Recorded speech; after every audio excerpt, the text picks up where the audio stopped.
दिव्यांश और दिव्यांशी तोहका लोग का एक राजा के कहानी सुनावे चलते है या ठीक है। ध्यान से सुनिया ठीक और है। उसे का सीख मिली ओका गहन अध्ययन के हा ठीक है। ठीक है ना।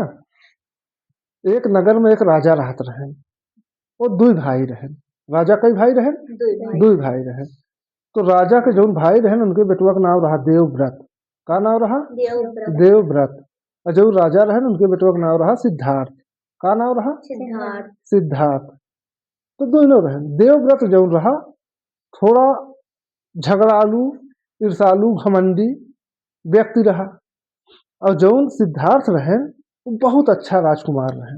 राजकुमार दोनों थे, एक दूसरे राजा भाई के थे और एक राजा के लड़के थे। तो एक दिन की बात है, एक हंस उड़ते उड़ते जा रहा था। तो जो देवव्रत था ना, उसने क्या काम किया कि धनुष बाण निकाला और उस हंस पर प्रहार कर दिया। क्या कर दिया? प्रहार कर दिया। अब हंस को जाकर के तीर लग गई। वो जाकर के जंगल में, वो वन में, राजा का वन होता है, उसी वन में गिरा। ठीक है। जब गिरा तो वहां पे राजकुमार सिद्धार्थ थे। उन्होंने देखा कि हंस कराह रहा है। भाई जब चोट लगेगी, हमारे आपको चोट लगती है तो हम आप कराते हैं कि नहीं कराते हैं? उसी प्रकार से वो कराह रहा था।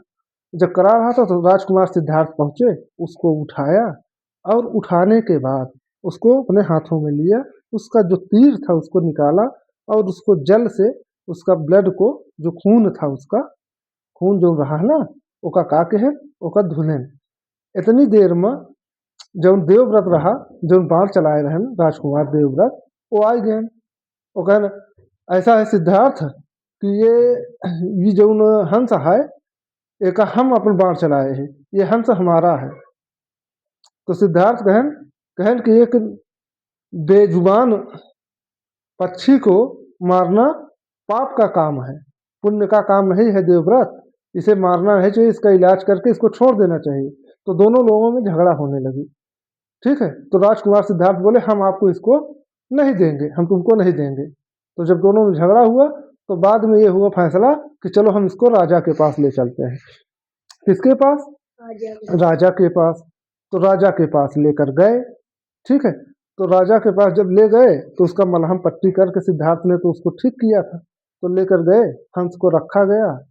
फिर वहां पे राजा के सम्मुख दोनों लोगों ने अपनी अपनी बात को रखी। देवव्रत ने कहा कि हमने ऐसा ऐसे किया, बाण चलाया, हमने मारा, ये गिरा, लेकिन सिद्धार्थ ने इसको ले लिया, हमें दे नहीं रहा है। हमको ये दे नहीं रहा है। तो पूछा गया राजा, तो सिद्धार्थ ने कहा कि क्यों सिद्धार्थ, क्या ये बात सही?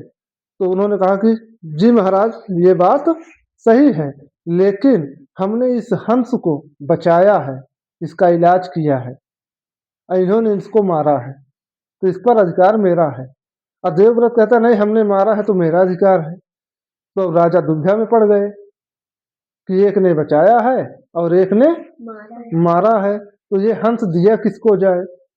तो राजा ने एक निश्चय लिया। उन्होंने कहा कि ठीक है, निर्णय लिया। कहा कि ठीक है, ये हंस को रख दिया जाता है और ये हंस उड़ करके जिसके पास जाएगा, ये हंस उसी का होगा। किसका होगा? जिसके पास उड़कर जाएगा, ये हंस उसी का होगा। तो राजा ने कहा कि आप दोनों लोगों को मंजूर है? तो सिद्धार्थ ने कहा हाँ महाराज, हमको मंजूर है। देवव्रत से पूछा गया, उन्होंने कहा कि आपसे मंजूर है आपको? तो बोले कि हाँ महाराज, हमको भी मंजूर है। तो उसके बाद हंस को रखा गया। हंस जब उड़ा तो उड़ने के बाद इधर उधर चक्कर लगाया। चक्कर लगाने के बाद वो जा करके सीधे सीधे सिद्धार्थ के कंधे पर बैठ गया। किसके कंधे पर? सिद्धार्थ कौन था? जो बचाया था। सिद्धार्थ राजकुमार था जो बचाया। जब उसके कंधे पर बैठ गया तो राजा ने यह निर्णय लिया कि ये हंस सिद्धार्थ का हुआ, क्योंकि मारने वाले से बचाने वाले का अधिकार ज्यादा होता है। अगर कहीं पर कोई बम चल रहा है, बारूद चल रही है, गोली बंदूक चल रहा है, अगर कोई मार रहा है तो जो बचाता है किसी व्यक्तियों को, उसका अधिकार उस पर ज्यादा होता है। तो हमें क्या सीख मिली कि मारने वाले से बचाने वाले का अधिकार ज्यादा होता है, अत्यधिक होता। दोस्तों, अगर हमारी कहानी आप लोगों को अच्छी लगे तो हमारे चैनल को लाइक करें, कमेंट करें, सब्सक्राइब करें, चैनल को फॉलो करें।